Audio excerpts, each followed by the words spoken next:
New York City is known for its stormwater management problem. And in this poster, we discuss what else we can do about stormwater management issues and some new research ideas.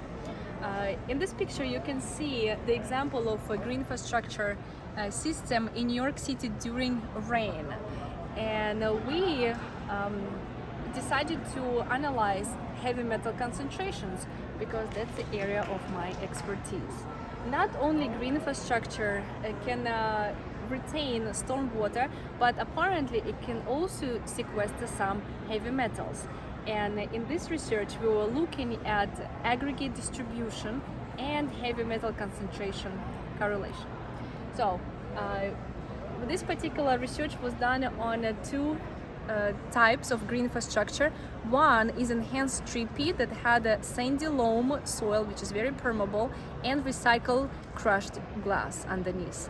And another one called street side infiltration swale had also sandy loam soil but no glass underneath. We compared the two types of this green infrastructure and we analyzed different aggregates. Aggregates is how soils clump together. They can come in different sizes. So we did a different sieving to obtain aggregates from 5 millimeters to less than 0.05 fraction. And we looked at different heavy metal concentrations for arsenic, for nickel, chromium, lead, zinc, and copper.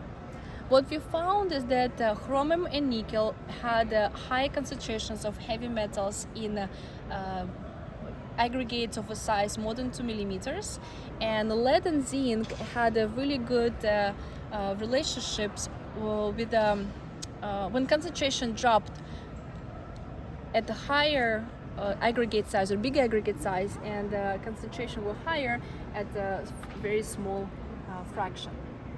The main result here was that even though aggregate size has an effect on heavy metal size or heavy metal concentration, but actually the type of green infrastructure was the main factor of distribution of these heavy metals.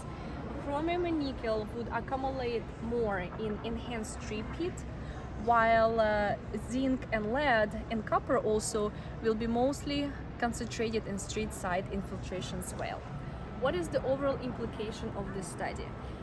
We can take these results and apply it to everyday basis by choosing a specific green infrastructure design. When we know if there's a predominant pollution source that have lots of copper, lead and zinc, then we may want to build more of a street side infiltration swale. While if we have chromium and nickel pollution, we may choose enhanced strip pit.